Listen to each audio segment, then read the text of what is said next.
and welcome to the SmackDown review. I'm Adam Wilbourn from WhatCulture, joined by another one, Michael Hamflett from WhatCulture. It's a review that happened on this week's episode of Friday Night SmackDown. But before we get into it, if you're a fan of this sort of thing, make sure you subscribe to WhatCulture Wrestling on Apple Podcasts, Spotify, Amazon Music, and YouTube, where we do daily wrestling podcasts where we not only review SmackDown, but also the show formerly known as NXT 2.0. AEW Dynamite, AEW Collision, pay-per-views, premium live events. We have interviews, roundtable discussions, and a roundup of the week complete with a bloody good quiz, of course, on WrestleCulture. As I said, though, joined by Michael Hamflett to review this week's episode of Friday Night SmackDown.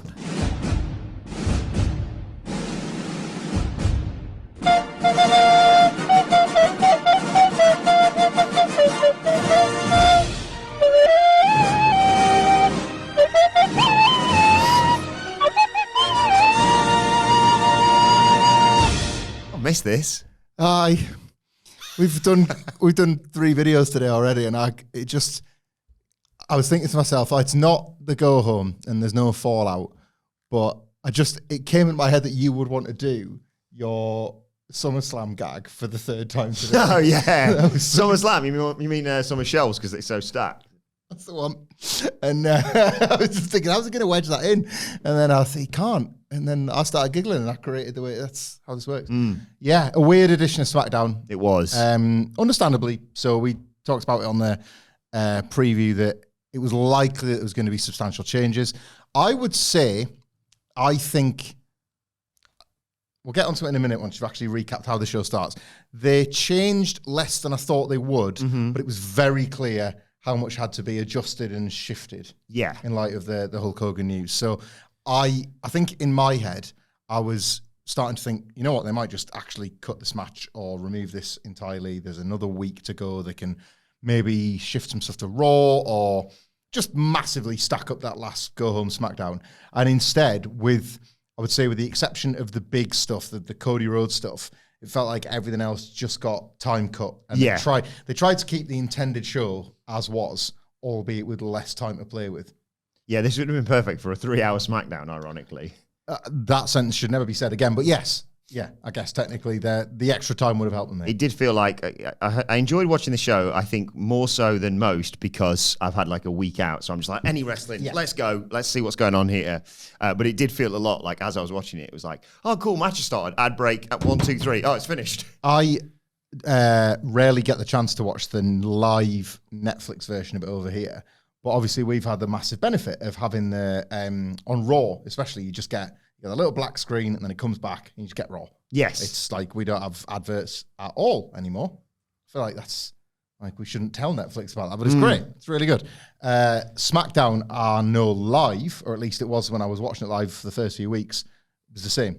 Faded down, faded back up. And then obviously within minutes, I guess, the broadcast ended, it becomes the on-demand version and you just lose stuff, don't you? And it just feels like these matches might be those sort of collector's items that one day appear on the vault of like the actual matches from the Hulk Hogan Tribute SmackDown, because you saw none of them. Yeah. It really did feel like... There's at least 2 matches where the babyface who was clearly going to win the match that they were in was dominant, still dominant going into the break, and made a comeback after the break where the commentators had to be like, you should have seen what they were going through. Last 2 minutes, geez. You won't believe it. The only one I want to see more than that is the pandemic ones where it's like, we're off. Stop wrestling. Just wait for everyone to come back, I suppose. I would actually be curious to see some of that. Do you go to your corner and have a chat just in case the cameras accidentally turn back on, or do they just sort of go and freeze? Or did it even happen because it was the very first SmackDown where they got caught for it, wasn't it? Alexa and Nikki Cross versus Bayley and Sasha. Yeah. Because they weren't aware that there was some feeds left on various places in the world. And I wonder if after that, the wrestlers just said, there's 0 people you work in front of the building. Never stop. Never stop working. They're just like, ask him, ref. Ask him. And then you can clearly they just sat there. Ask him. Ask him again.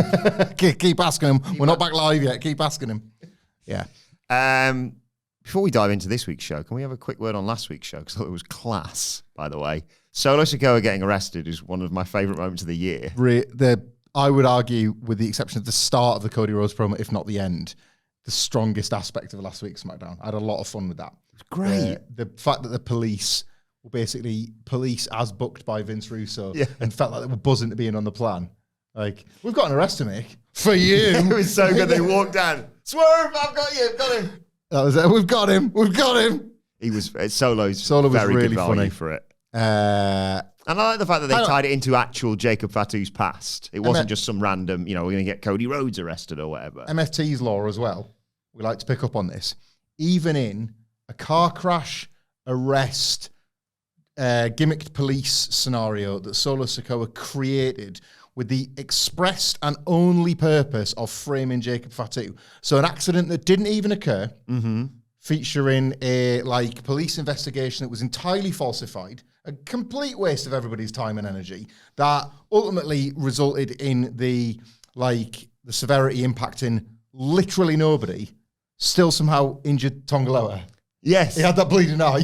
So how did he get hurt in this? Unless they were like, we're going to have to make it look somewhat real, so you're going to have to crash the car. You have to put yourself through the windscreen, Tong. Got it.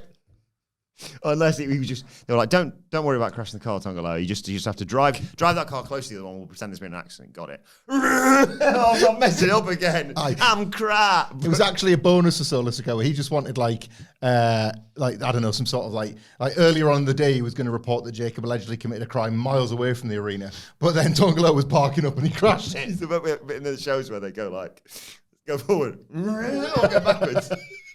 Maureen from driving school. Tonga from driving school. This shows the lengths that because certain baby faces over the years, Cena's a perfect example. Especially when you're getting a bit older, you're like, okay, you're the baby face. And before we got into the everyone hates Cena era, you'd be like, okay, I'll allow it because he's the baby face or whatever. And then he'd do certain things, you'd be like, right, that's too far. You're just being ridiculous now. A baby face would never be allowed to get away with that. Fans won't go along with him.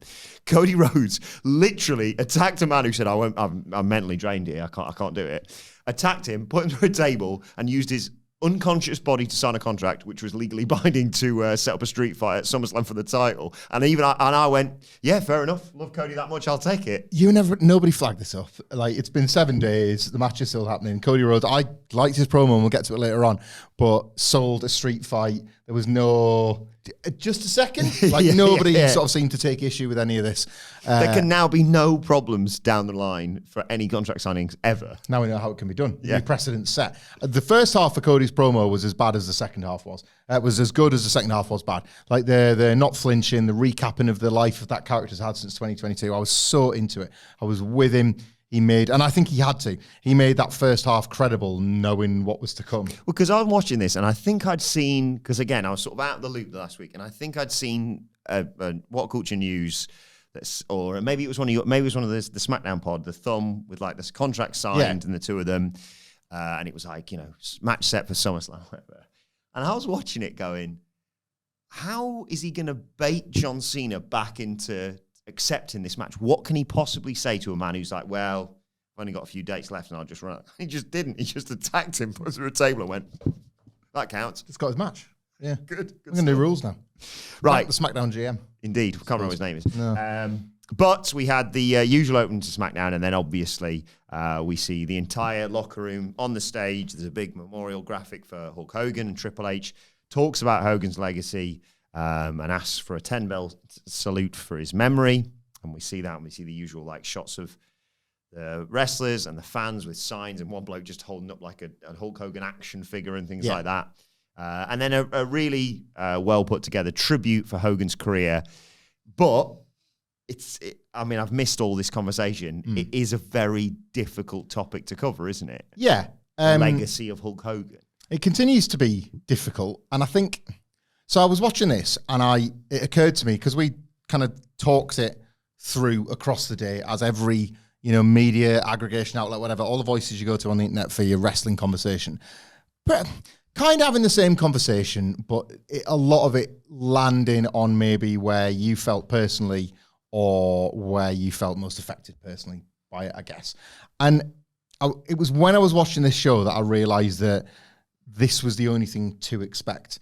They, Joe Tessitore had a few, referenced it clearly as much as the company were prepared to, that, there was some difficult periods or something like that. They didn't even say controversial history, did they, or anything like that? Cody Rhodes tiptoed around it. Yeah. But the one sort of constant we kind of came to the conclusion about ourselves on Friday when we were talking about it was that he was Like, it was weird. Everything they were saying about Hogan in a wrestling context was actually true. Yes. There was only, and I'll get onto this in a minute, there is only, in our bubble, Vince bigger and Austin and Rock on an equal footing in terms of the things that they were saying. You get so used to hyperbole in wrestling that you're almost conditioned to some of it. But in this case, all that they were saying about Hulk Hogan in terms of his wrestling career was true. And I suppose what they were trying to say was, this racist was the most important wrestler of all time, instead of going, the most important wrestler of all time was racist. And that's to be expected. That's how they're gonna profile him. And again, as we talked about before he came on air, the shots of his final appearance in WWE at the Raw in LA. Yeah. Not including the crowd reaction to that appearance. No. And it, like, I can only assume they felt they had to include it as some sort of like narrative device. Yeah. But it was... What was this? Triple H or something in the voiceover. It's like never his, left the spotlight. his steps slowed, but he was, Like, so they were kind of building a picture of him towards the end. Again, only ever really... They didn't even address it really, talking around it generously. But how else were WWE going to do this? Yeah. And I think it opened up a bit of wider conversation on if Hogan wasn't the star of the magnitude and there were identical or even similar controversies attached to a wrestler's name, then WWE think twice about how much they, like how grandiose they are in their tribute and how, because they want probably to reflect the views and the emotions of a lot of people watching, but would they risk that through triggering more conversation? Yeah. If, like, when somebody's like, say, had a story on Dark Side of the Ring and then they maybe haven't won a million titles and been the most key kind of pop culture influence in the company's history, they're not getting this, are they? They're not getting this. They might get like an interbreak in memory of the tribute at the start. Yeah. They'll be, it sounds awful, but these things are ranked. True. You sense these things are ranked. This is like, I don't mean this to come across as like quite a dark comparison, but I watched this, and not to sort of make this just seem like ugly and capitalist, but this is a company thinking probably quite carefully, and they're probably measuring every move they make in a tribute like this. I sensed watching this that this was an inadvertent and unexpected trial run for what happens when Vince McMahon dies. Yeah. I couldn't switch that thought off. I was watching, because again, you don't actually have to lie about the contributions to wrestling. They were using phrases like, none of us would be here without Hulk Hogan. That's not a stretch. No. WWE would not be WWE without... It's not a stretch, right? But there were two people in that process. And when the other one dies, who to WWE had an even bigger impact, to WWE specifically had the biggest impact in Vince McMahon. Like, this just felt like they're going to put this out, and I'm not saying... Like, if Vince McMahon dies tomorrow, it's a different and difficult conversation because there's a lawsuit ongoing that the company is part of. But let's just say we're talking like 10 years from now, who knows? In terms of the things that have happened off screen that the company will choose not to acknowledge, this felt like you could do an identical lift and put Vince McMahon in think place. of the clips that they will and won't use, for example. It wasn't a like 2.5 minute video package. It was a 10-minute narrated obituary of his entire life, of Hulk Hogan's entire life, Terry Bollea's entire life, with the scandal lifted out. Yeah, selective. Yeah. Yeah. It's hard not to think that will be the case. I agree. When Vince McMahon passes. And I don't know. I that was just something that stuck out to me watching this. I don't particularly... I'll tell you what pissed me off, actually, because I only saw it today when I was gathering stories for our news. Regardless of what she said, why have people in this... Well, I know why. It's because some people are just mad. But of all the things to happen, a racist has died. And somebody who I felt chose very delicately to speak on the matter in Chelsea Green has found herself hounded off social media for choosing to try and draw attention to somebody, legacy versus whatever. She got hounded and harassed. So I didn't see a single tribute to him that could with anyone with a reputation that I respect that would just write, R.I.P. Hulk Hogan, what a legend. They all had to have like the caveats understandably attached to it. Yeah, poor Chelsea Green. No, she didn't deserve that. It's just women, isn't it? Like, I think if people like find a woman to be able to target in a situation, I don't know. Oh, good. Here's my chance to go after a woman. Yes. I've been looking for this opportunity to go for Chelsea Green's throat for 3 months or something. But yeah, so I found that a bit annoying when I saw that today. But like, otherwise, like not unexpected, not, I don't know. I don't know what I thought about watching this, to be honest, because it was Well, I've got something to lighten the mood if you want. Yeah. Because obviously this was a major news story outside of our bubble as well. Mm-hmm.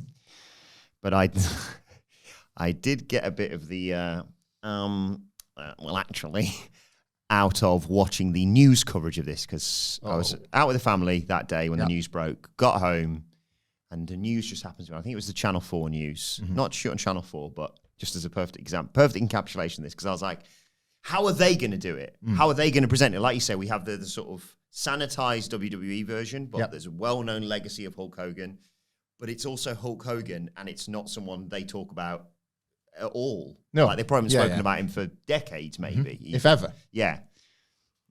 And of course, it was late in the day. It broke at 5 p.m. our time, something like that. This is the evening news. This is 6, 7 o'clock, so it's a pretty quick turnaround. You haven't got anything to do. Record summarize Hulk. It's like someone said to me, summarize this golfer's legacy. Well, I don't know anything about them. They play golf and they're pretty good at golf. Yeah. And then they played golf at the Masters. It sounded a bit like that because this poor person was doing it.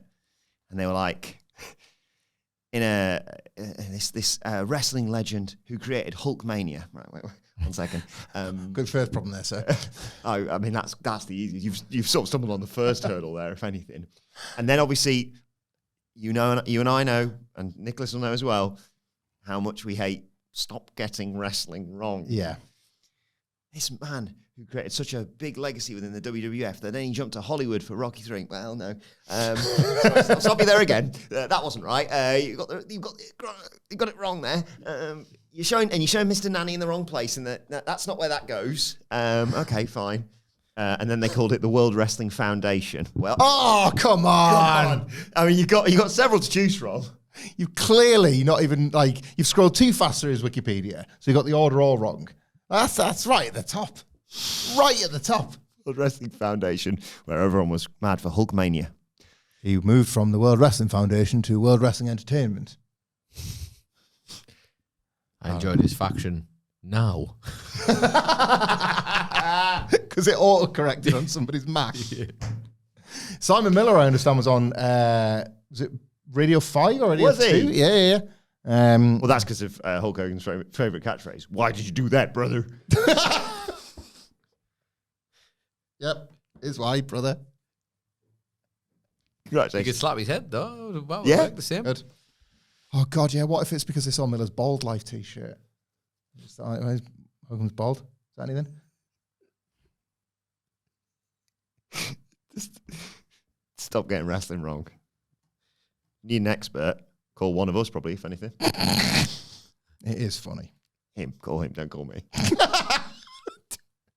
Unless you get a cameo, then. Channel 4 News having to spend 25 quid to get some Adam Wilbourn insight on Hogan. This is the news that would work. On Channel 4, they're probably like, I bet that's Adam Wilbourn on Channel 4, and this is the news. And there's just that cameo logo of constantly moving around. Also, would Channel 4 be like, I've heard that somewhere before. He nicked that. You like to do that? Has he nicked that? I'm Adam Wilbourn, and this is the news, and we're going to count down Hulk Hogan's best moments. Oh, God. Right, let's get on with SmackDown, because, how do you pick the mood up after that? You send Logan Paul out there straight away for a live episode of Impulsive TV. I think he did do a good job of, they're in Cleveland, obviously, and he comes out, he's like, it's good to be home. You were all chatting, thank you, Logan, weren't you? Huh? Yeah. Like, you're a knobhead, you are. It wasn't a great night for the hometown heroes, was it? No. I did like the bit where he's like, this city raised me, but it didn't make me. And if you're thinking, Logan's from Cleveland, I'm from Cleveland. No, idiots, I got out of this crap hole. You're still stuck here, is effectively what he said. Yeah. But he calls Jelly Roll a human donut hole who made a mockery of our business on Jimmy Kimmel Live. And he said, I'm going to show that Kentucky Fried Convict what a real host looks like. Jelly Roll comes out and says, you don't have to play out my song to know Logan Paul to know who his daddy is. Sorry, I'm going to have to stop you there. Before you do it, I'm going to ask you to do something, but I don't want you to look down and do it before you do it. I'm going to need you, when I've explained this for you, to straighten your T-shirt out, because there was the ripples going right across John Barnes' face. And you know, when on Shooting Stars, when they used to shorten it, so you would just see the eyes and the mouth, they'd be like, hello, I'm John Barnes. So when you were moving, all I could see, it looked a bit like Terence or Phillip, where they just, you got to hold that game, but do it at the right time, buddy. Don't call me buddy.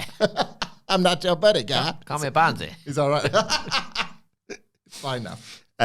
Jelly Roll says, Logan, the only thing Logan ever inspired is little asshole kids to feel themselves being assholes. Hang on. I think there's a button for that. And I mean, folks, where's the lie? Quick break and play a second. The kids at the weekend, like, Dad, watch this video. And my youngest son is speaking, well, I brought it on myself, I suppose, like an arsehole on the internet, going, hi, guys. Hi, guys. He's nicked the exact cadence and pronunciation from some influencer. He doesn't watch us. And, hi, guys. This is me kicking my brother in the bum. And my eldest is just there, waving at the camera, and just boots him up the ass. It's a shoot. It was like, he's a Father Ted fan. I like that. That was him. That was me kicking my brother at the bum. Like, share, and subscribe. Ends record. I was like, what the f***ing hell? 2 million views. I was thinking, should I upload this? Oh God, this is. I've created a monster. And he was like, is that like your YouTube voice or something? He was like, well, look at this other one. And it was from months back. I need to go through his iPad and see what's going on in that photo. And then my Jelly Roll, it's camera roll more like, because he's just like, we're going somewhere, and he's got he's hi guys, I'm eating crisps. And I was like, well, I'm interested. Where's this going? Goes nowhere. He just eats the crisps. Works for Ryback. That's true. Dad, I found this great channel. You ever seen someone get tackled into a pool? Just You're doing right, son. I feel like we get like at the door, it's just like 6 boxes of crisps or something in on the slide. My son's become a crisp influencer. I was going to say, there's that kid who does all the toys and stuff. Imagine if your son becomes a crisp influencer. That'd be brilliant, actually. All right, retracted. It's a good thing that he's kicking his brother up the arse for the internet likes. This didn't go on YouTube, I should point out. Strictly on his iPad. Not yet. We'll get it up on the channel before the end of the week. I'll speak. A Patreon page just for that. Anyway, Logan Paul cuts across Jelly Roll and says, you're getting in the ring with me and the Scottish Warrior, 6'7", well, at the time of recording at least. And he's not stuck in the UK because he can't find his passport. I get to bring in Drew McIntyre, basically. Meanwhile, Randy Orton gets to tag in you. Who the hell do you think you are? Well, Jelly Roll's like, who do I think I am? I'm the one that's going to put you in a body bag and ship you back to Westlake. He calls him a silver spoon kid, but he's there to represent every poor kid who loves WWE. He's loved it for his entire life. Each and every one of us, that sort of thing.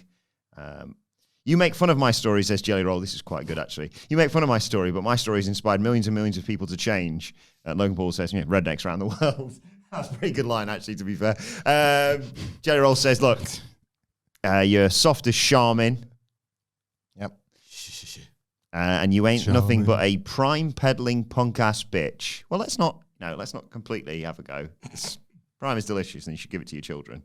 Anyway, Drew McIntyre walks in, and Jelly Roll's like, obviously didn't come alone, sings Randy Orton's theme. Randy Orton comes down, goes to speak, and then just chins McIntyre. They brawl.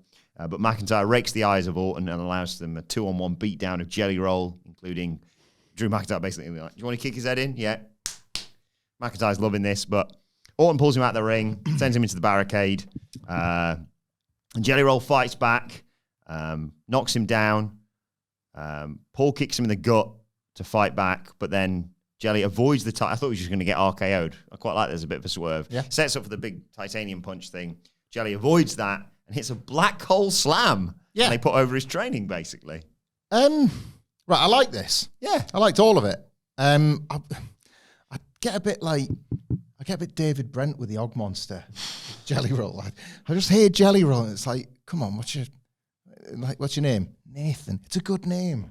Especially when we found out his mum gave it him. Yeah. It's like the origin story is quite a sad one, so I can understand him wanting to own it and like make this massive success. Can I just shock you? I like Jelly Roll. I don't care for his music. I've never really listened, but I thought he was really strong here. I thought his delivery, the content was decent, but his delivery elevated it. Yeah. It wasn't bad. It's believable as well that he's he's a Fed fan and he's representative of the audience, and that's what he is, to be fair, as a musician. I thought he came across really likable. A nice contrast to Logan Paul when Logan Paul is playing the completely over-the-top hypocrite about the people going, he's playing the dead man. People coming in and don't respect the business, and we get it, we get the joke. But if anything... I have a lot to say on the dead man on the NXT preview, by the way. I bet. Jelly Roll respects it a lot more than you ever did, Logan Paul, etc. We get a little sampler of a move, which in wrestling lore means that there's a better one that he's kept hidden. Wouldn't give the whole game away good point. on TV. So we've seen the sidewalk slam thing, and now I guess he's waiting to do the moonsault on the... Why are you laughing? He's waiting to do the... I wouldn't be surprised. He's waiting to do the 450 splash at SummerSlam or whatever. Canadian Destroyer? Canadian Destroyer. Well, we were talking about this. Jelly Rolling Thunder. I was trying to think of a wrestling move. Yeah. Rolls along the ring and does a big splash. It's Jelly Roll is funny to me. Because it's not just Jelly Roll, which is quite funny, but it's like just when somebody says, when you just refer to him as Jelly. Again, we never call Paul Levesque triple, ever. Yes. But you can call Jelly Roll Jelly and it's fine. And all I can think of is Lee and Herring on This Morning with Richard Not Judy. Their version of the Rod Hull character, the man that controlled Emu, was just this crazy fella that was obsessed with jelly. And he would always go, I want some jelly. And that's what I think. I love jelly, to be fair. Gee, I thought you'd like jelly. Jelly seems like your kind of dessert. I'm not really a jelly guy. I like when it's still a block. Bite out of it. Oh, I see, yeah. I like jelly before it gets... The concentrate, basically. Yeah. Yeah. I like that jelly. I wouldn't be Jelly Roll. I'd be like Jelly Brick. That would be my name. Because the square head. Yeah. And I eat it brick by brick. But when it's jellied, I'm less I don't know why I felt the need to say I like jelly, considering we've done enough live streams together. I think that's been established. Of course. That already seems so long ago, doesn't it? Yeah. Different world, that. Maybe I'll do it. You're both just completely blind to the fact that you've spent a lot of time around jelly together. Shall we? It's going to be. Disappear. It's going to be a sad day on Friday for us. Shall we have some jelly as part of the SummerSlam preview? Because we're not going to do a SmackDown preview. There's no point. We'll mention Julia's title defense. Yeah, bit for that. Or shall we put two jellies on some sort of wheel or ball, race them, and it can be like a jelly roll. Good. Race. We should just eat jelly and I don't want to make a mess. You used to make a mess in the studio and get in trouble when you spat the jelly out during Jungle Boy matches. I refuse to talk about this, Hamflett. I'm going to eat jelly. They were good. Was I wrong? No, not once. Yeah, good on jelly. And I hope Drew McIntyre gets back over here. Otherwise, different match, innit? Yeah. All that prep for nothing.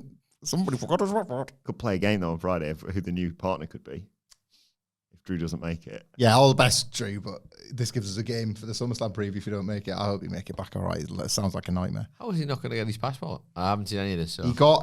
He went. Him and his wife did work the show. Then came to England for a wedding. Yeah, right. And then they were at the check-in, and he's got like an American passport. Yes, I think that's right. It's like because he's worked and lived there as long as he has, but he didn't have it, and he had like the image of it. He'd forgot it or he'd misplaced it or something, and he had the image of it on his phone. And they were like, "We even know who you are, but there is nothing we can do. We're not allowed." And they were like, "I've got like sick pets at home and stuff." So his wife went home by herself. Oh, I didn't know that part of it as well. That's awful.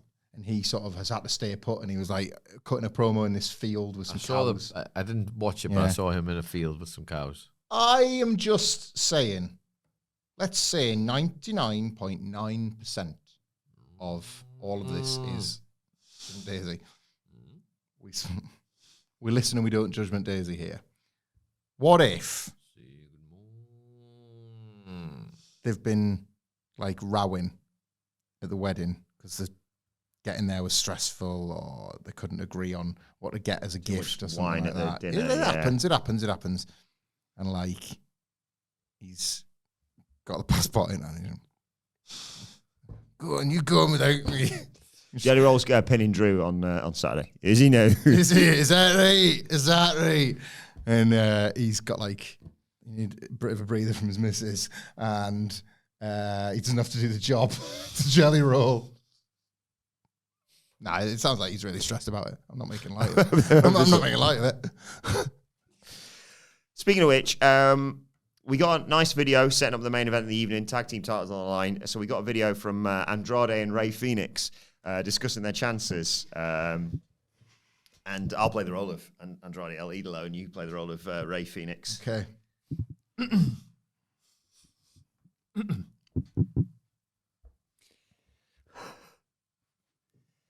I know very well who Rey Fenix is. El Animal. And I know who Andrade is. La Sombra. We have defended our culture, La Raza, La Lucha Libre, and we are money. To me, to you, in tag team division, any move is intentional. We are on a different level. It's only a matter of time until the gold is around our waists. We aren't at standard. Andrade and Rey Fenix, we are money. Hype things up for the main event of the evening, didn't That's it? how that went. And then we got... People love that. Yeah. Wait till the Dynamite preview. Alexa Bliss and her new best friend, Charlotte Flair, your favourites. He went home to get that. I love the Allies of Convenience, and I don't mind They're great, aren't putting they? this out there.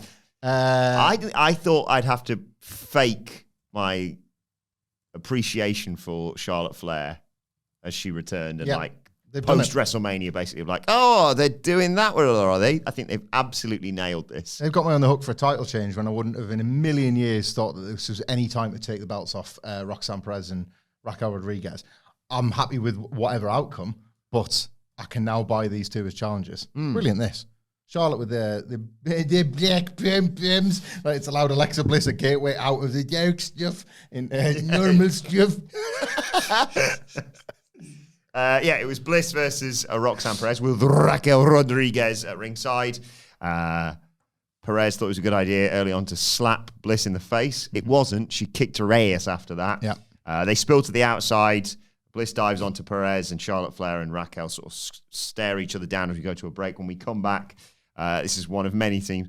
Should have seen what Alexa Bliss was going through during the break, because then she immediately made a comeback. Hit a flipping neck breaker, set up for the Sister Abigail DDT. Perez raked the eyes, and Rodriguez jumped up on the apron, I think dropped Bliss on the middle rope, top rope. Perez hit a moonsault, connected, but Bliss kicked out, and Flair gets involved with Raquel, throws her over the timekeeper's table, or into the area, I should say. Raquel comes back, though, and as Alexa Bliss is setting up for Twisted Bliss on the top rope, Raquel hits a huge kick to Charlotte Flair on the outside and sets her up to drop her with something. So Bliss has to turn from Perez to jumping into Raquel Rodriguez. Her face exploded. I don't know what happened exactly. I broke my nose. And then when Alexa Bliss came back in, not only had Perez recovered, Alexa Bliss presumably couldn't see because she'd shattered her nose. Not fun. I'm not laughing at the broken nose, but it was just quite the scene, wasn't it, when she got back in there? Jesus, what's happened? Oh, God. Anyway, she goes back in, and Roxanne rolled her up and held the ropes to get the 1, 2, 3. Nicely done, isn't it? They've, the proof is in the pudding here, because if this was a 50-50 booked tag Fued where there wasn't really any sense of direction, it was just, we've just had to kill time on television, then you couldn't call it anything but that. But both matches have been super heated because the Judgment Day were already over, and now they've interacted with this babyface team that has gotten magically over the past month. People are really buying into this union. Me too, by the way. And people buying into this union between the two. The T-shirts getting over, the little bickering on the entrance. There's a bit later on, friggin' Alexa's gone backstage and gone, right, film it now. Like the tissue. I don't think I've ever seen a wrestler with a tissue covered in blood. Having to dab her face. Maximise this. We're not friends, but they're gonna, and that's wrestling stuff, isn't it? They're gonna build to a hug or an acknowledgement of actually being friends. A new T-shirt, we are friends, whatever. I like it a lot. I like it a great deal. I'm really, really into this SummerSlam match. And I'm glad it wasn't just like, the babyfaces have won again, because they're better. It's singles competitors than the tag team. Well, as well, maybe this was a lightness of touch from the booking here, because if WWE is still mindful that it's a knife edge with Charlotte Flair and this babyface thing, the idea that you cast doubt this way around is the right way, isn't it? Because now Alexa has gone out of her way to do everything she can for Charlotte Flair, and she's the one who ended up losing, getting a face smashed in, while Charlotte Flair wins last week, and she's the queen, everything's fine. Now but Charlotte saved Alexa at Evolution as well. That's true. She took the bullet for it, so they're kind of helping each other out. So it's a good team. Honestly, I've found this to be really, really enjoyable. And when they split, that's going to be good. But I don't want it now. I know that was the intended plan, maybe as early as SummerSlam, but I don't want it anytime soon. Is there any way you can stretch this all the way till next year's WrestleMania? Because I don't think I want to see either of them in a title match at Mania. Maybe not. I mean the big titles. IC and US is a different question, because I think what Becky's done with that is really good. Yeah. But as of right now, you're looking at as always, your Bianca Belairs, Naomi deserves it. Stephanie Vaquer, we've talked about. Rhea's always in that conversation. Io, obviously. Jade Cargill could quite easily be still in that picture. I don't think there's no cry from me to see Charlotte Flair in a title match like that outside of the mid-carder ones. But a grudge match between these two. Yeah, it's especially with we've talked before about numerous different tag teams where you're they're clearly going to split. Fraxian, perfect example. When's that going to happen? It keeps not happening. I am really keen for them to see here, and it's a nice, it's a reward for some good creative, ultimately. I'm keen to see what the ceiling of this thing is. If they lose at SummerSlam, will that feel like the air's coming out of the balloon a little bit, and now you have to accelerate the split? If they win at SummerSlam, does it just become this really enjoyable title reign like Frax seems that always feels like it's about to end and then doesn't, and you're like, oh great, now we get this anxiety and fun again, the next title miscommunication in every match, but they continue to win. I'm curious for them to sort of stress test this and just see how far they can go with it. Yeah, call me George, because I'm curious. Kathy Kelly's backstage with Jade Cargill. How are you feeling about SummerSlam, basically? Jade says she's fought through something that was supposed to take her out. But she's queen of the ring, and next week at SummerSlam, she's going to show everyone why she's the natural born champion. She leaves, and Chelsea Green and the Secret Hervis come in. Chelsea's not happy how she was screwed out of the Queen of the Ring tournament. She should be the one facing Tiffany Stratton at SummerSlam, not that crown-stealing Cargill. She goes off on Jade, calling her stupid, and different words for stupid. Basically, Jade Cargill's just in the background waiting for her to finish. Chelsea eventually realizes with Kathy Kelly going, she's behind me, isn't she? And on the same brand. Yeah. That's Nathan Fraser. That's his... Where is he? I've lost him. There he is. When I'm cleaning windows. It's his famous old gimmick that he did one week that we turned into a 6-month bit if we did bits. Behind me, isn't she? Behind me. Kicked her ass. Kicked her ass all the way to the ring to have a match. Was there a match planned? Nope. Okay. Fine. I suppose if you're... SmackDown GM's class at these impromptu matches, yeah, so because a referee was just in the ring. Probably just waiting for the next match and was like, oh, I guess I'm on shift now then. Yeah. Well, I'm knocking off early if I'm doing this one. Oh, yeah, I was going to say that if you're going to do that, it's pretty sweet deal, isn't it? Because no offense to Chelsea Green, we love her, obviously, but Jade Cargill, number one contender going into SummerSlam. This is not going to be a long affair. She was there to get her ace kicked, yeah. And she did. Cargill hit her pump kick on Green. When we came back, was this the one where we came back again? They were like, Chelsea Green's been kicking Jade Cargill's ass. I don't bloody believe the match. She's just hitting splashes in the corner unanswered and then a one-handed choke slam. Yeah. Albert Fire showed up and Jade Cargill was like, oh, I have to deal with that at least. Did Chelsea Green hit a sort of zigzag? Mm-hmm. That was cool. Yeah, nice. Went for the unprettier, but obviously Cargill immediately reversed and hit Jaded for the 1-2-3. Post-match, in come the Secret Hervis to beat down Cargill until Tiffany Stratton made the save. They clear the ring.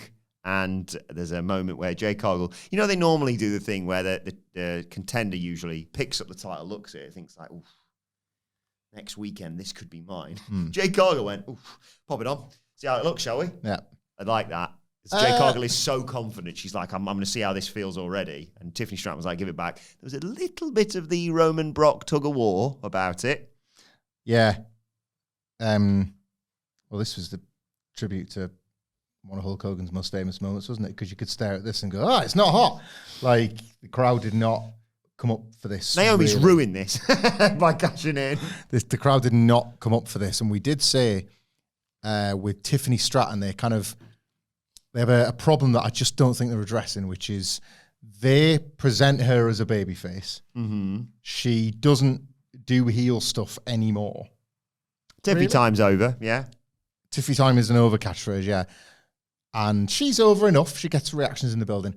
But they've sort of entered this weird sort of hinterland between the two. She's not a heel. She's not. But nor is she particularly a top babyface. And I don't think the reactions are neither here nor there for her. Jade Cargill, on the other hand, has been presented as quite a strong and dominant babyface of late and is getting good babyface reactions and continues to do all the right things as a babyface. But now is up against a Tiffany Stratton who the fans can't decide and make their mind up on. And it's just, there was this sense of, I don't know, the noise to me was just this kind of divided, we're not really sure what we want here. They're going to tag together next week, aren't we? Yes. Like, that's what we're doing. Can they coexist? Yeah, I don't care. Like, I think this might be all right in the night, or if nothing else, I want to look at it. I was just looking there because I was thinking of what have they done with this? Both that match and Sammy Karrion Cross is on night one. Yeah. Because I feel like they're going to be like, well, Gunther Punk, obviously main events. Roman J, people are going to lose their minds for. Charlotte Flair and Alexa Bliss winning the tag titles. That's going to be very popular if that happens. Randy Orton and Jelly Roll versus Logan Paul in question mark. Mm-hmm. It feels like this might die on the night. But I have faith in Tiffany Stratton pulling out. I'll tell you what would help it. A good performance from Jade. It would help it if they opened with it.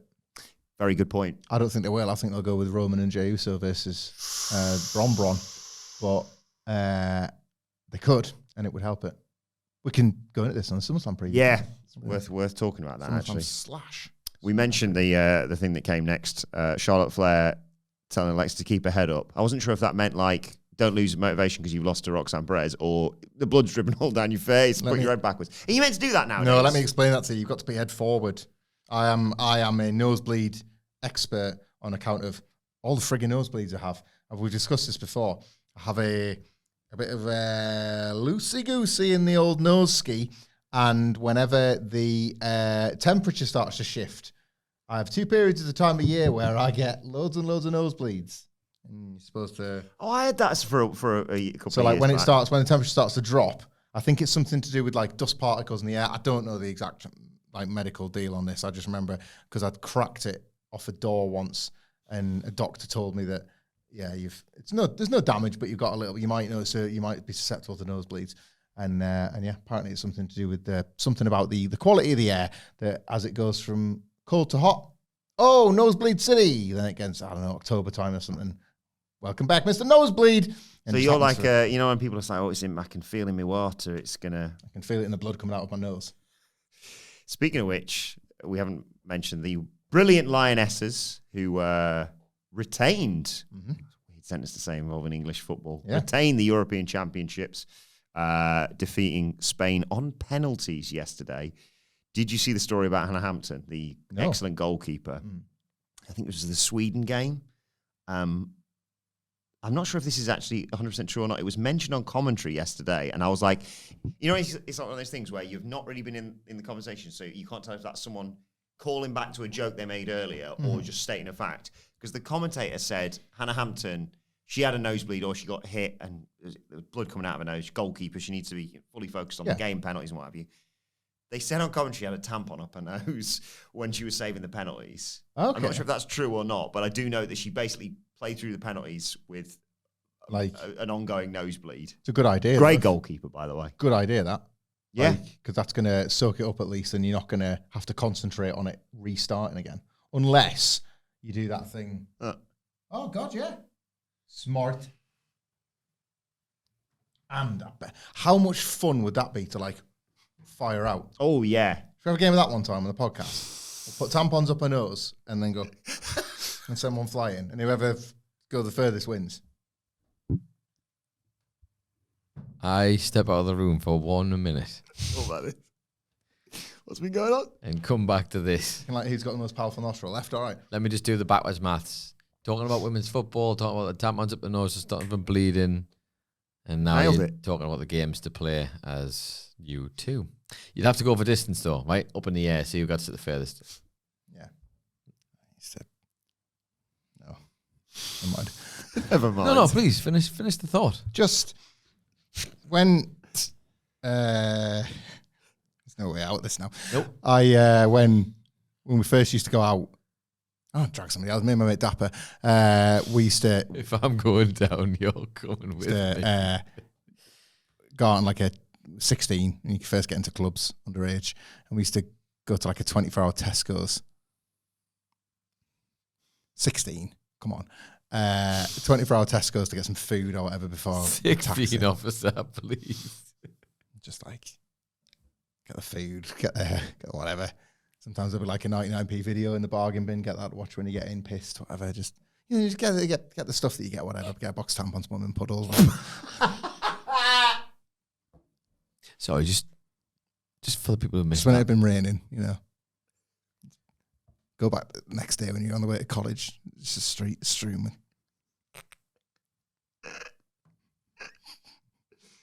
Yeah. Kids these days don't know entertainment, do they? Stuck on the bloody phones, that's why. It is funny. It's funny. I mean, when you're 16, it's funny. You're confused. They kick you out of PSE, so you don't know what's going on with them. Cody Rhodes comes out. They should be free. They should be free. Not for that. They should be free people to use for the bodies. It should only be if you want to put them in puddles, then you should have to pay for them. If you want to put them in drinks and have to suck the alcohol out with them, you should have to pay for them. You To be volunteered used- that. You volunteered To be that used bit for their all proper by yourself. purpose. To be used for their proper purpose, they should be free. It should be on the NHS. I feel very strongly about that. Did you ever dress as one? Yes. Yeah, of course you did. Look at you. I did it at Halloween, yeah. You really just wanted to crack the code, didn't you? There's a picture somewhere. I know there is. That's why I asked. I was like, Is there? yeah, I dressed as a tampon for Halloween one, yeah. It's all right, I don't know why it's just all right. I was going out with Adele by then. And Oh, fair enough. She married me in the end, so that's allowed, isn't it? that's totally allowed. fine. Yeah. I'm sure that. Otherwise, was that'd deciding factor. be on your Tinder profile as you swipe through. Oh, look. Waved away my long-suffering wife. Add it to the pile. Are you going out with one of the lads on the upstairs bar? Yeah. Well, the one is a tampon. No, Freddy Krueger.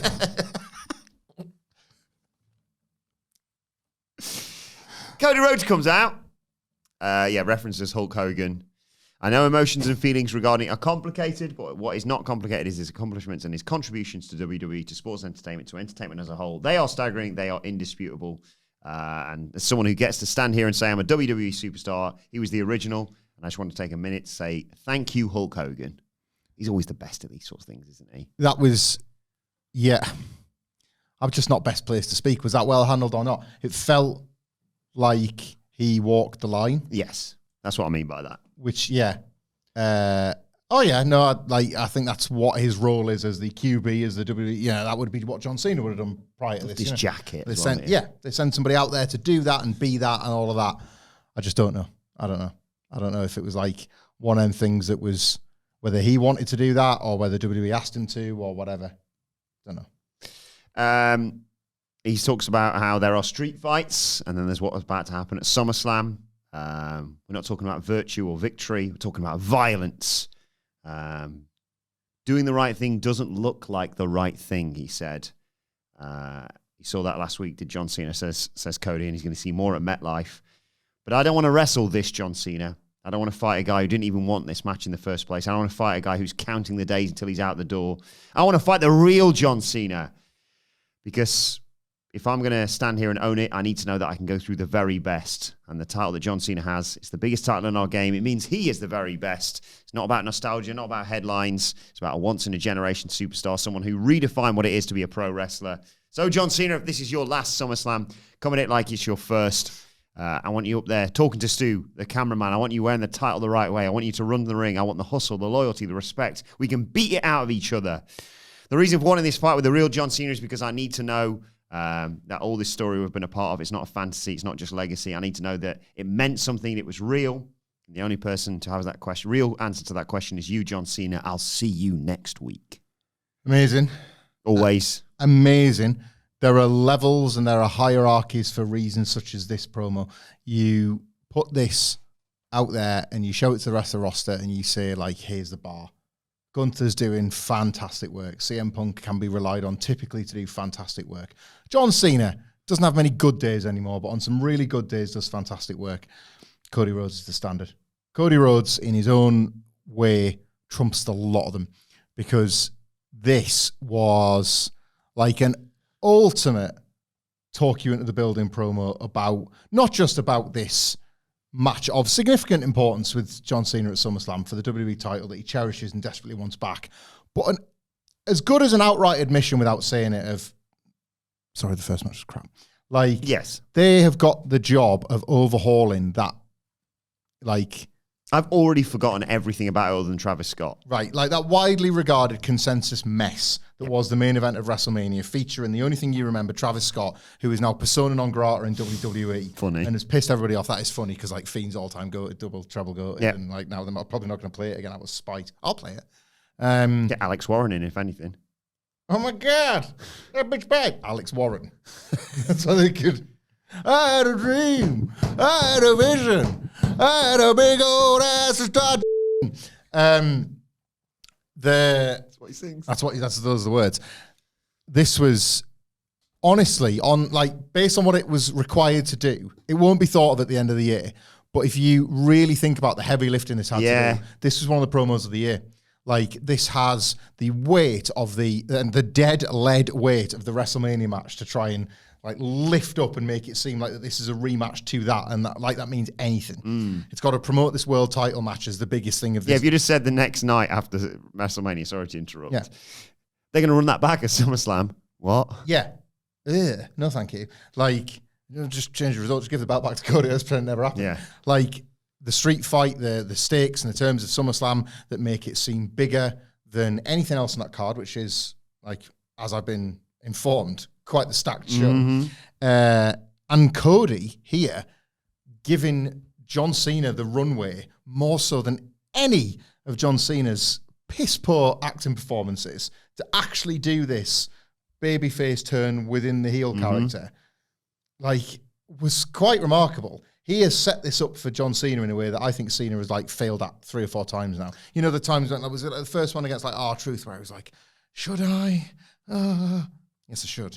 Like, I think he's been crap at them. Cody's done it. The thing is, he can act. Peacemaker's really good. Yeah, so I've been told. Like, he's got the chops.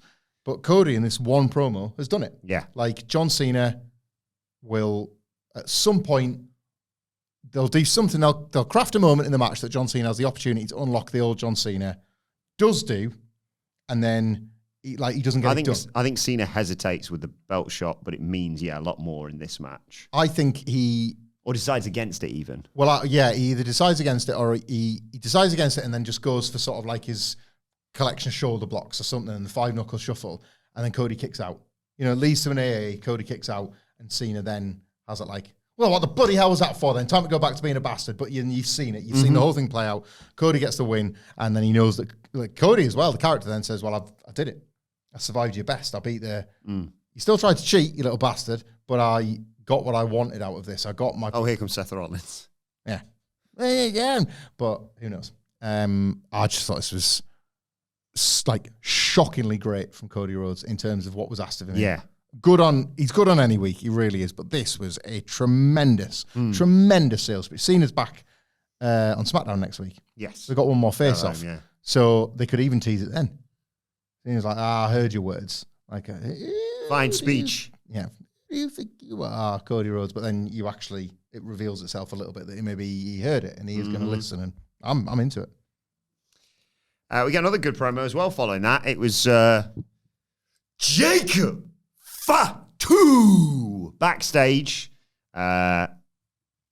Says, Solo, let's get right to the point. I loved you, but you made it like this. You tried to get me framed, tried to send me to jail. I told my family and you and everybody else, I'm never going back.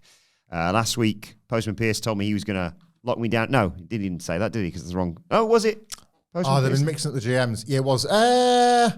Hang on. The GM. Last week, Yeah, the GM. Postman Pierce last week. Yeah. Said, we're going to be in a cage at SummerSlam. I don't mind being locked down in that cage for the US title one-on-one with you because at the end of the day, I'm about to dog walk your ass. You know what I mean? Good. Then he's interrupted by The Miz. What the hell are you doing here? Oh, it's Cleveland. Which, not ideal because he's a heel. Yeah. But then he was like instantly received as a babyface. Fatu took him out. Yeah, that's true, actually. Well, I say took him out because on commentary during the match, they were like, yeah, he's been off doing his golf channel. He's been doing all this other stuff. It's absolutely fine. Hosting Gladiators. Got bored of Carmelo Hayes. Oh, yeah. Couldn't be arsed with that. Like, came back. Are we going to watch that, American Gladiators? Yeah, why not? We'll give it a look. At least give it a look for one of these so we can cover it. We'll have a look. We'll definitely have a look. Definitely. It's for SmackDown purposes. We need to do it for work purposes. Yeah, well, if you want to review it from over the weekend, if there's a slot like on a Monday after SmackDown review where we could put that in instead of something else, I don't know. Up to you. Even if it's just specifically one of the games. They're gaming, aren't they? Mm-hmm. Miz walks up to Fatu and, mentions, you took me out for 6 weeks, by the way. But I've taken out legends. I've outlasted monsters. You're just a pawn in this game. I'm the main character. I've had a conversation with the SmackDown GM. I can't remember what his name is, but we're having a match right now. You've found the wrong guy, wrong day, wrong city, because Cleveland's my hometown. And he slaps Fatu in the face. Braver man than I am. Yeah. And Fatu's sort of appreciates this arrogance almost. License to kick his ass. Yeah. And that sets the match up. Before we get to that, though, there was I'll hold my hands up here, because I foolishly told Michael Hamflett a while back, something's happening, because he's won the match technically against John Cena, right? Yeah. Because someone got involved or something. It's already forgotten. DQ's Punk? Yeah. They've asked you to forget. But I said, they've not forgotten. They've forgotten. Aleister Black and Damian Priest were just trading insults back and forth. No mention of R-Truth. Barely featured. If you could see him in the corner of the shots of one of them attacking the other one or whatever. Yep. It's not even a match at SummerSlam. Nah. SmackDown before. So the feud that he has been booted out of has been booted off SummerSlam. That's a second relegation. Triple H is raging. Bloody raging that he had to factor him. How dare you? Do you know how many T-shirts we had made? Screwed up my plans. For Travis Scott. And now yeah. I'm not going to have a go at R-Truth for changing that match, to be honest. He's got his, whatever it was, contract. And a nice, whatever he got as that last deal. A nice little sweetheart deal. A nice send-off deal. Why would you want to bump for that money if you don't have to? Yeah. Take the money and run. You got Ron Killings on WWE television, so he's good to go for if he's on the signing circuit or he wants to work somewhere else. He'll be working with his Ron Killings name. Fair play. Going, Ron. Yep. You've seen the film Ron Gone Wrong? No. It's pretty good. Eric might enjoy it. It's I don't know, some kid's got a robot or something. It's it's early days of AI where it's hello, I'm the robot. But he got the a dodgy one, his dad got off the back of a lorry or something, or it fallen off along the way, I've got you a Ron, son, but it's chipped, that kind of thing. So you can get all the games on it, but it's anyway, it's all of the kids have got one for Christmas, and they're all they've got their helper. It's those Roombas, but with faces and bodies, and this kid's got Ron, and Ron's he's come on then, Ron, I don't know. Give me a workout routine. And then Ron will be hey, go yourself. And it's whoa, Ron, whoa, buddy. It doesn't do what the kid is expecting it to do, but they're about to find out that having a robot. Having a robot is a lot more than it's beep booped up to be. Excuse me. So it's the Miz versus Jacob Fatu. Miz gets in. Hang on, let me just check my notes here. 2 pieces of offense during this entire match. He kicks him in the face to start, then gets his ass handed to him. Yep. He dog walks his ass, to use the man's words. He dodged a running hip charge and then just got beaten down again. Out comes Solo Sikoa in the MFTs, and he thinks, time for my second piece of offense, I think, and he posts Jacob Fatu. When we come back from the break, let me tell you, you missed Mike Mizanin kicking this boy's ass. You will not believe it. Then Jacob Fatu, when we come back from the break, fights back immediately, drops him to the clothesline, running senton, headbutts, hip attack. MFTs pull Miz out of the ring, so Fatu dives onto all of them and then just wins with a Samoan drop. Yep. Post-match as well. Yes, post-match, he doesn't even have time to celebrate because in comes the MFTs to beat him down. Jimmy Uso comes out to even the odds, of course, bringing with him a steel chair. Tama Tonga, JC Mateo, they're gone. But Tala Tonga, he eats it and then drops Jimmy Uso with a huge big boot. Fatu recovers and fights them all off again. And he sets up Solo Sikoa in the corner with the chair wrapped around his head. I thought, well, don't do that. He's going to miss the steel cage match if you do that. But as he goes to hit life-ending hip attack, potentially, Tala Tonga hits him with a clothesline. Huge choke slam. And it's closed out with the Solo and his MFT standing tall after Solo hits a Samoan spike and yells at Fatu, "This is what happens when you betray me." Are they going to do the St. Valentine's Day Massacre finish where Tala Tonga somehow gets in the cage and like throws Jacob against it and the wall just gives way because he's so strong? It doesn't make Jacob look great, but like they really worked at putting over that like Tala Tonga's the new serious threat and Solo, they're all clowns, but that he's the powerful guy that needs to be stopped, and this is a way to extend that a little bit beyond SummerSlam for the two of them to fight. That's my first question. The second question is, am I nuts, or should The Miz try and tag along with the MFTs as like a heel version of Sami Zayn trying to hang out with the Bloodline? Because I kind of liked it. I hadn't had what to do for ages, and there was all those rumors that he was just ready to get released or he was done, and I was like, yeah, fine, all right, I love The Miz, but he's gone. And then instantly I was like, Miz and Solo Sikoa, they're both terrible. I want more of that. If we get scenes where he's trying to get them to do acting tapes and I get to see Solo Sikoa's like audition tape for something. Oh, like he's lost to Jacob, but he's like, you know what? Like the Bloodline aren't just famed for what they do as wrestlers. We're huge in Hollywood too, and I want my shot. And that's, and I love that. You know how I'm typically against when people put crisps in a bowl? Because I don't like the element of risk and peril.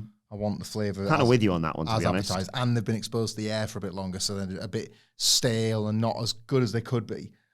Miz and Solo are like those stale, exposed to the air too long crisps. They're both plain.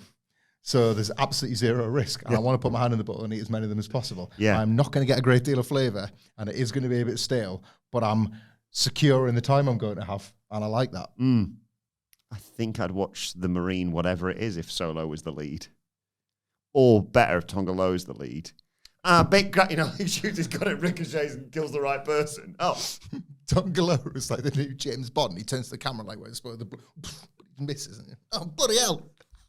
Blood, like, the blood comes down, but it's the director or something. He got me. The name's Bond. Bond. Oh, Name's Bond. Tonga Bond. Oh, no, that's my name. Playing a character, Tonga. Come on, mate. But this is on the film. It's Somehow, like, somehow it made the stand final aside cut. Johnny English. Tonga Loa's here. Falls through the wall. Like the Shockmaster. I'm here. I love Tonga Loa. Me too. I love these guys. I think I like them more than the babyface Bloodline at this point. The MFTs. Really? Yeah, they're funny. They're idiots. They genuinely protect Tiffany Stratton in airports.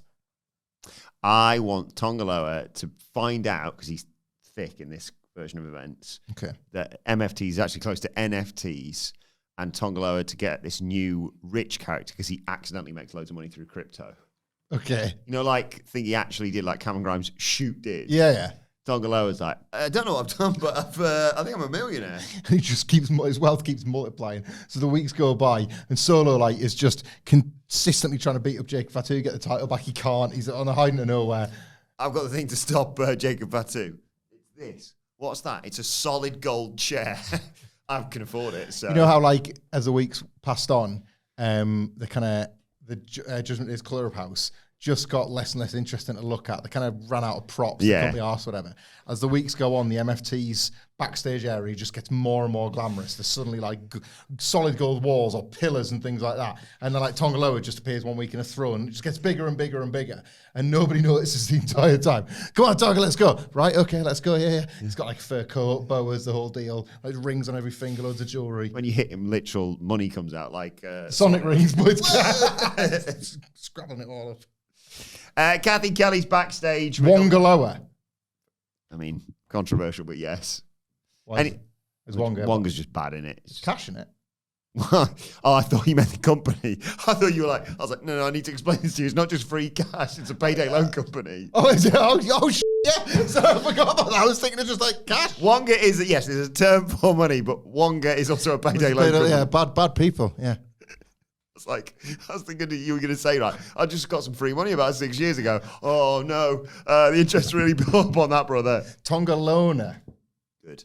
And he's a payday lender. That's how he gets all his money. They needed the MFTs to get the better of after last week where Solo got literally arrested. Yeah. And otherwise, Solo's getting his arse handed to him at SummerSlam as well. Maybe that's how they could pay to get Solo out of prison.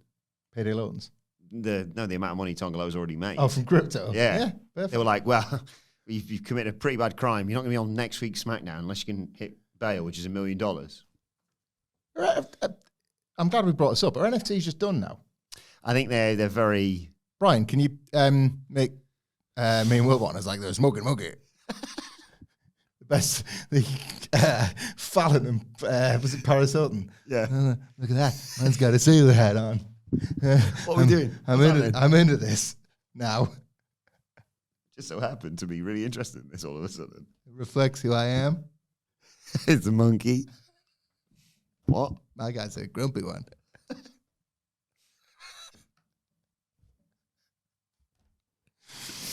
I remember friggin' Nicholas. Was it the year that they gave him out as gift at the Oscars? And I think your first run at trying to explain NFTs to me was it when Gunther nicked that Zack Sabre Jr. line about Oh yeah. What was it, trying to explain Shakespeare to monkeys or something like that? Yeah, a dog. Shakespeare to a dog. Shakespeare to a dog. Yeah, monkey, you got monkeys on the brain. Monkeys on the brains because I just want an NFT.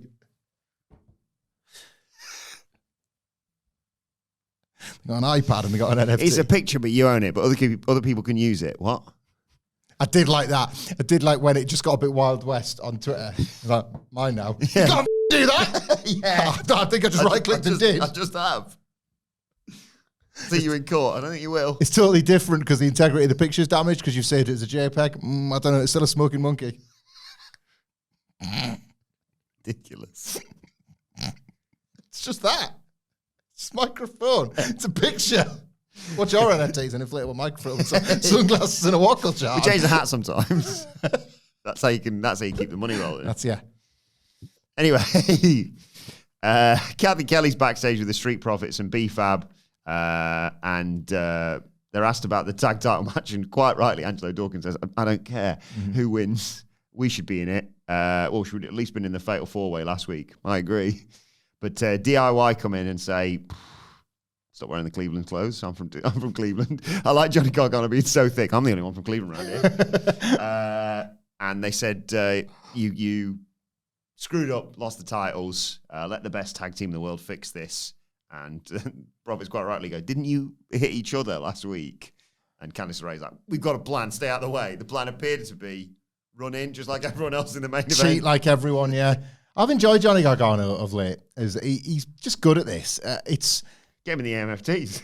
maybe because he's an idiot. But I really quite like. I like the stuff where he's scared. Like the White at 6. Oh no, Tommaso! We're gonna have to go with him. It was a bit like when he was in the way. Yeah, it's like he kind of knows how to send himself up, and that's possibly the best thing for him. Yeah, because he's just they've never been taken seriously, DIY, despite Triple H's, and I really mean this, best efforts, almost too good. Yeah. They're just never taken seriously, are they? Oh, so why not leaning? Then came, I think, my favourite part of the entirety of SmackDown, because it's another one of our stars just branching out. Lovely to see them fly the nest of NXT and going on to bigger and better things. I'm not talking about Julia. I'm talking about Kiana James. Yep. Zelina Vega, former US champ, of course, confronts new US champ Julia backstage. And she's about to basically say, I want a rematch for my title that I lost. When Kiana James shows up, lawyer from NXT, correct? She is now. Businesswoman, I should say. I was going to say they never specified what business she had. Yes. Back in NXT. Well, she was a businesswoman. The business she's in now is apparently representing Julia. She's the official representative of Julia. And she says, if you want to talk to Julia, you have to go through the proper channels, which is quite clever of them to sort of, because Julia's, English is not her first language. Yep. So it's quite a nice touch, this. Zelina called her clipboard Karen. And she's like, I want my You and your rematch. husband, fantastic patter. You want my rematch. And Bing bong. Kiana says she's one step ahead of Zelina. She's already had a conversation with the SmackDown GM. She can't remember what his name is, but the rematch is next week. And then she's going to beat her. And It feels like about 6 years since Julia won this title off Zelina Vega and brought that tepid reign to an end. And now a rematch has been used to insert Kiana James into the storylines as Julia's lawyer. That's what Julia needed. I know you're buzzing because it's Kiana James. I was so happy. I was like, there she is. But what did we love about Kiana James? Most Her of all, involvement in a love triangle. Correct. Well, not really a love triangle. a love line. Yeah. Love. Aye. Yeah, see where it goes. Let it play out, I guess. I'm excited for this, more of this sort of thing, because sorry, I don't know if I feel like I need to, speaking of representing people, represent Sidgwick a little bit here.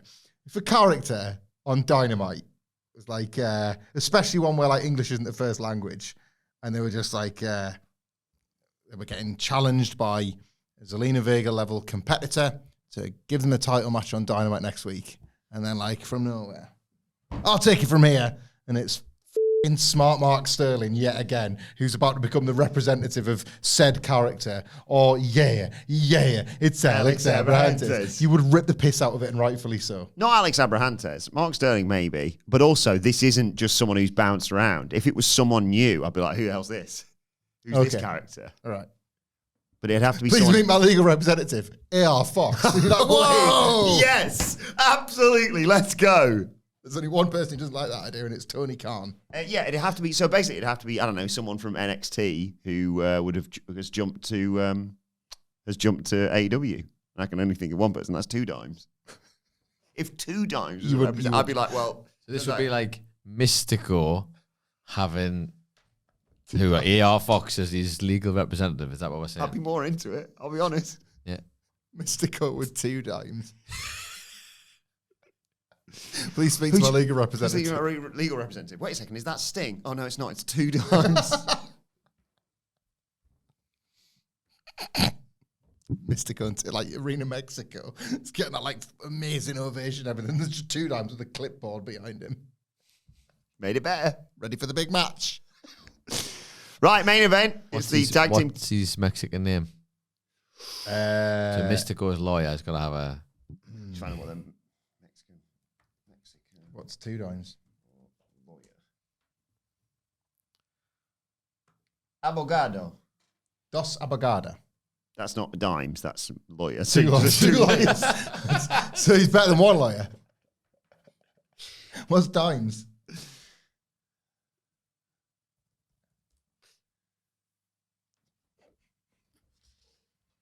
Dos monedas de 10 centavos.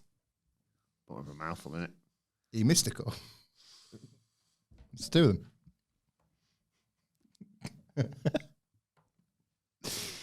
It's not even called 2 dimes in AEW, is it? They're called Cole Carter. He's got a name. Oh, yeah. 2 dimes is pissed. Cole Carter, private eye. Oh, no, he's not private eye. He's a lawyer. But he could be a private eye. Cold Carter, FBI. Boston PD.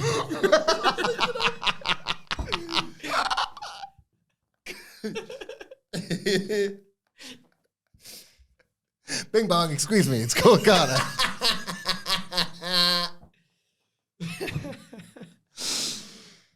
Oh, I'm sweating.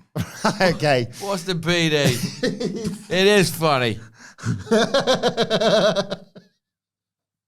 Cold Carter. I'm Colonel Cold Carter, the Boston PD. Work smarter, not harder with Cold Carter. I'm a wicked fatter. No, the mad fighter, Cold Carter.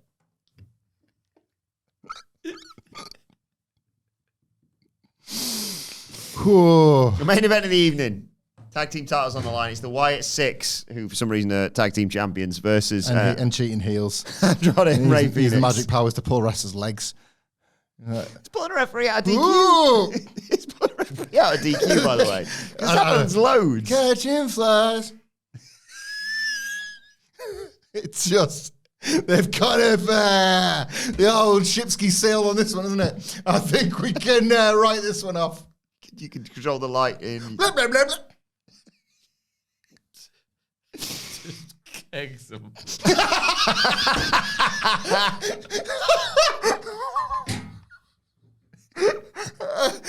The magic power attack, so he just pulls the trousers down at the top of the ramp. Going, yes, his trousers are exactly where I wanted them to be. The master plan. Uncle Trousers.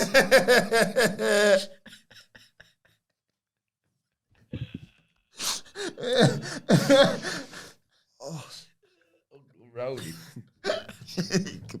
Pan around backstage, there's murdered Chad Gable.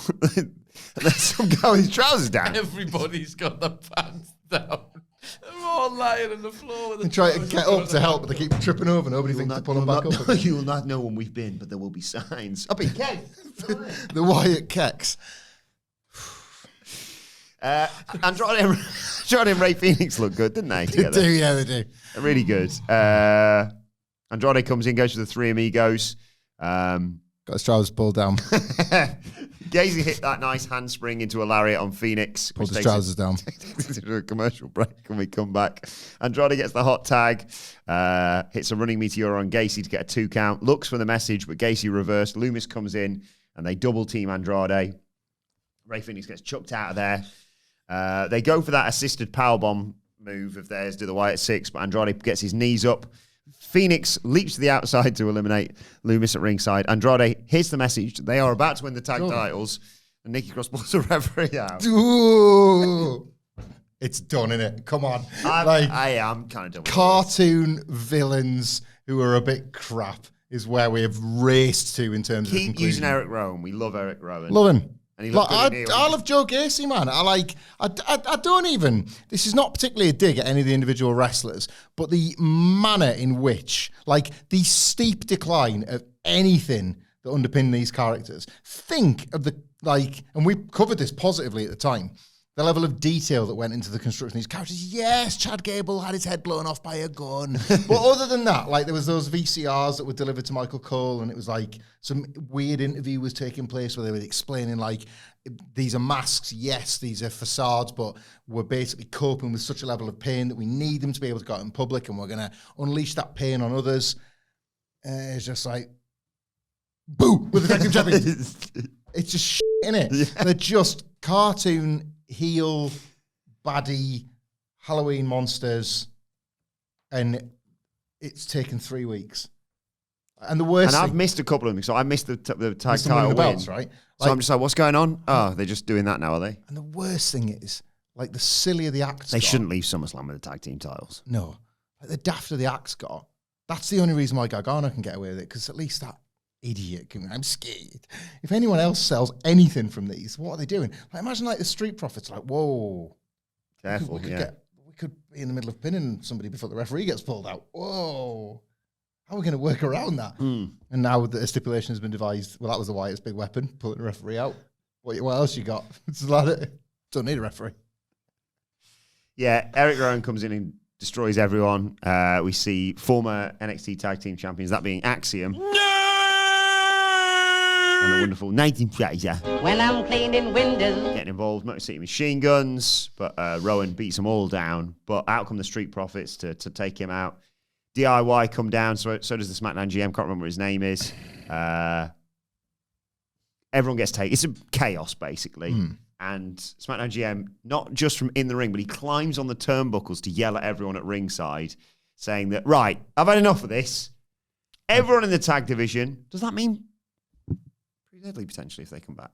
Maybe they're AWOL, aren't they? I mean, it was Just another those boys. It's smart if you're pretty deadly because you've just avoided about 6 months of bollockins. Haven't you? That's all that happens.